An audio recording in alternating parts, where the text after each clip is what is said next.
A fire faintly lit the room in a fluorescent glow, giving it a homely feeling. The warmth spread to every corner of the house, and on the edge of the room, to the right stood the Christmas tree, its dazzling, beautifully bought awe to the man who stood in the center of the living room, who had recently come down the chimney. He was a real tall man, and a fat at that. He was dressed in a heavy red jacket lined with white fur. His eyes sparkled as he witnessed the lights wrapped around the tree, reflecting off of the ornaments hanging on its green branches. The large man sniffed from the air surrounding the room. The smell of pine entered his nose, causing his lips to curve into a smile as he slowly stepped down to the fireplace, the fire burning as bright as ever. Above it hung a velvet stockings, with silver lining laced into the fabric to spell the words, Dad and Sarah. The man reached into his pocket and pulled out a brown bag with a swift motion. He pulled every single candy, came out of the bag, and gently placed into the stocking, named Sarah with care. He glared at the stocking and then named Dad for a second before breaking his ice-cold stare away. With this, he moved into the kitchen.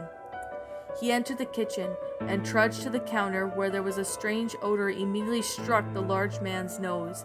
The smell of hard liquor was accompanied by a porcelain plate set upon the table in the center of the room. There was a glass of milk, beside with some freshly baked chocolate cookies, stacked on top of each other. Pleased, the man reached for the glass and gulped down the milk. He rubbed the mustache, as he had recently acquired off of his face, with his arm, and allowed his gaze to return to the cookies. He ogled for them for a few seconds, hunger in his eyes, and soon after he grabbed one and placed it into his mouth, munching the small chunks between its teeth, which were white as snow. The crumbs then fell from the mouth and fell into his scraggly beard, where the jolly fellow continued down to the base of the stairwell. He reached into his hands and pulled out to guide himself upwards until he stumbled upon the second level of the house. Paper cutouts of snowflakes hung in the corridors. The moonlight swept through the windows of the hall, which gives an eerie glow. The man took a step forward, which caused the wooden floor to gently creak, halting his advance. His eyes darted around the house, not daring to move a muscle. Dust bunnies floated around this air, and silence became ever present to the point where one could hear a single pin drop. The man held his breath and then gently released it, carefully taking another step forward. With each creak, he stopped at the fear of exposure. However, nobody seemed to hear the unannounced visitor. Before long, the man arrived at the wooden door near the end of the hall. He saw the door at the end of the room as well, and it was where the child slept, but not soundly. The large man knew of her bruises and pain at all the hands. She should have been trusted the most. Santa knew all of the children after all. Turning his attention back to the door in front of him, he gripped the brass handle and surface frozen. He twisted the doorknob and opened the door, leaving it ajar. A single figure was laying down in bed, their specific details concealed by the shadows of the room. The man walked into the side of the bed and lifted a picture and sat on the dresser. The photo contained a family, a man, a woman, and a small girl. The man smiled for a second before setting the frame down. Next to the photo, which was originally positioned, sat more bottles of liquor. Several bottles sat empty and several more was filled to the brim, and on the floor beside the bed was a long leather belt, bloodied on the metal area. Judging by the large frame and large figure under the cover, the man presumed that they were the parents of the photograph, or at least one of them. A frown crawled into the man's face and uncovered the sheets to reveal the father from the photograph. Enraged, the man grabbed by the pillow and slowly from the other side of the bed and brought it down to the father's face. The father's body instantly began to tremble as he crawled at the large man, desperately trying to remove the pillow. It was fruitless effort. The pillow and the might of the man proving to be too powerful. The inhuman strength he possessed outmatched the father's strength. Therefore, the father's arms dropped to the ground on the bed as his body went limp. He couldn't hurt again. The jolly fellow made sure of that. Once the deed was done, the man slowly pulled the covers over the corpse and retreated to the window at the back of the room. The silky white snow gently fell to the ground in a peaceful manner. The night sky sparkled with twinkling stars, and the man's eyes twinkled as well. He exited out of the room and took a deep sigh, unhappy that he had done such a thing. It was when he was about to turn around and leave. However, he remembered the door at the very end of the hall, the girl's room. The man crept forward with all the footsteps, careful not to stir the girl from her slumber. He opened the door, and once he did, he found himself in the slightly lit room, thanks to the small night plunged into a wall. Pink snowflakes emitted from the light danced on the blue ceiling from the smoothing pattern. In every corner of the room there was a bed in the shape of a car. The man approached it and gently lifted the covers to reveal a body underneath them, and there was comfortably resting in bed was the little girl from the picture frame. He stepped down to the girl's level and watched her sleep. His teeth practically touched her ears as he leaned over to her and sniffed her delicate blonde hair. The girl grunted in her sleep, not seeming to notice the presence in her room. The scars and bruises have covered her back and shoulders, and patches of her skin were scarred. The man licked his thumb and covering the moistened saliva, gently cooed as he rubbed the girl's cheek ever so slightly not to wake her. For several minutes, the man couldn't help but watch her until he eventually pressed his soft, moist lips against her forehead for a few seconds. Then he spoke ever so gently into her ear. His voice was raspy and queer. "Have a Merry Christmas, little girl. May all your wishes come true." With that, the jolly fat man exited out of the room and snuck back into the living room, whereas the tree stood in its glimmering glory. He had left a large red sack on the couch earlier, and he went to retrieve it. He brought the bag up to the tree and opened the sack, withdrawing the presents, toys, and all sorts of candies. After proceeding to set several presents under the tree, the man exited out of the cozy home. Now in the crisp winter air, he looked back upon the house and he smirked slightly, realizing the night he had delivered the joy of Christmas to a little girl, which indeed needed it, and for that he was proud. He walked away, his large footprints soon covered by the fresh snowflakes, which gently fell to the ground.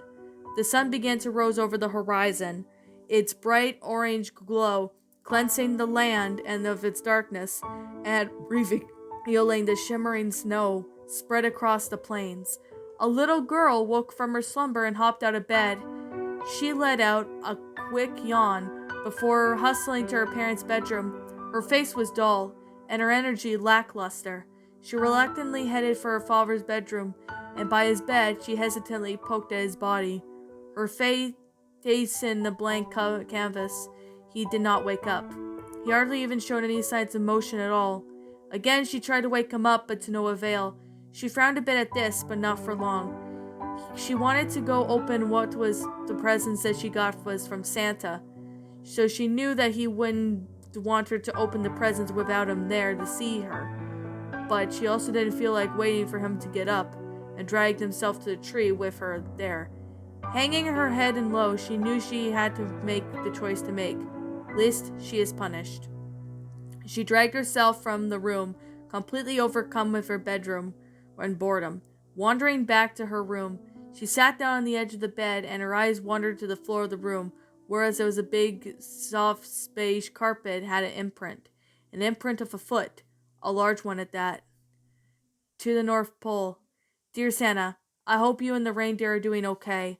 I want to know that you are busy with the other kids, so I won't ask for a lot, and I really want for my Christmas is my dad to be okay. It has been a while since Mommy left, and Daddy has not been the same. He yells at me a lot more now and hurts me. I just don't know why, but I want it to stop. So please help my daddy, Santa, is all I want. Love, Sarah. And that, my little pretties, was A Christmas Miracle, a Christmas creepypasta written by IcyDice. My final thoughts on the story? Good pasta, actually. I'm gonna not gonna lie. This is actually a pretty good Christmas creepypasta. I think this was written sometime in 2017 or 2016. I can't honestly remember when this story was made, but this story actually was pretty good. Now, I did hear this story from, well, Got It Creepy, who narrated this story like 2 years ago.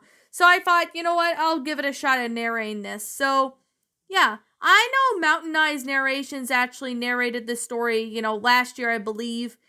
And I'm very surprised not a lot of people have actually narrated this story. That's actually surprising because I'm very surprised that not a lot of people actually narrated this story.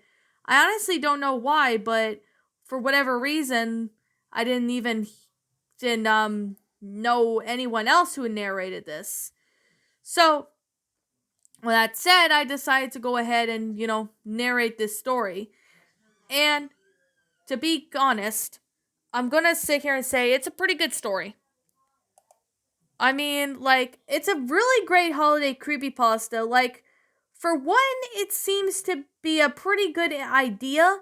Like, it's a really good concept for the how it all went out. Like, the startup of it is pretty neat.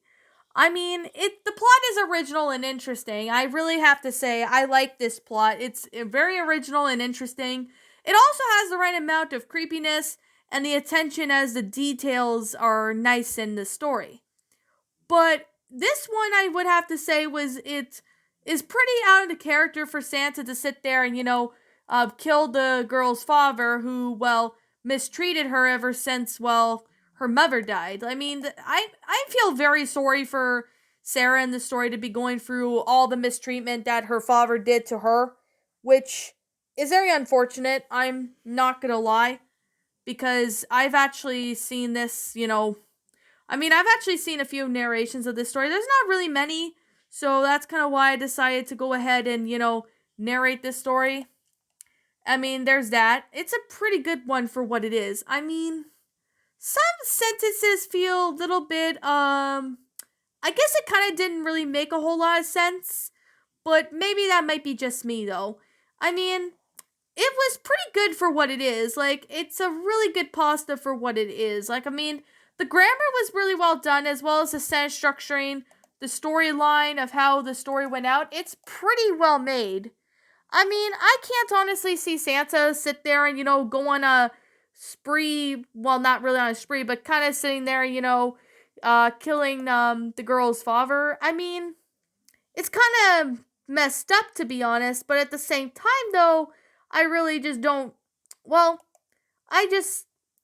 I just don't really know what to say anymore. I mean, it's a pretty interesting concept for the story, for how this story would be. I like the character, though, I could definitely say. I like the character of this story. I think the character did, the main character, well, it's Santa Claus, but I guess you could say Sarah did it too. So, Sarah's probably another main character in this, but I could be wrong, however. I mean, I do appreciate how good this story is, especially for the grammar and of how this story went out. It's beautifully well made, and I recommend you guys go ahead and check out this story if you haven't. I mean, it's on the Creepypasta Wiki, and I recommend you guys take a look at the story if you want to have some creepypastas to narrate. I mean, this is actually a pretty good one, and I recommend you guys go ahead and check this story out if you haven't. It's a well made story. It's definitely worth checking out. You will not be disappointed once you've seen it. And I mean, I actually really found this story to be, an entertaining one. It's not, sitting there and, going all crazy and left, right, and center. It's not that. It's a pretty good Christmas, creepypasta. And as I'm going to say right now, I'm actually going to be reading some Christmas creepypastas, to be honest. I'm also going to be narrating some Christmas creepypastas. I'm actually going to start, narrating a couple Christmas creepypastas. So, yeah. Since we all know that, Christmas is, in December, I decided, you know what? I'll go ahead and do it. I don't really have anything negative to say about this, but I would have to say some of the sentences, some parts of the sentences. I mean, the sentence structure wasn't awful or anything. No, it wasn't that. I mean, it wasn't bad or anything like that. I'm gonna be honest. It wasn't even bad or anything like that. It's not. I mean, hell, it's a pretty good story for, what this one really is for, a story. I mean, it's not a bad story. I mean, it's a pretty amazing, well made story for a good creepypasta. I mean, yeah, I actually have to say, I mean, the grammar was pretty good, and same with the sentence structuring and all that. So I recommend you guys check it out. So I guess if you want to look for some good creepypastas, I recommend you go look on the what is it? Oh yeah, go ahead and look up in the Christmas creepypasta Christmas category in the creepypastas. I mean, you'll find some pretty good story in there. So there's definitely that.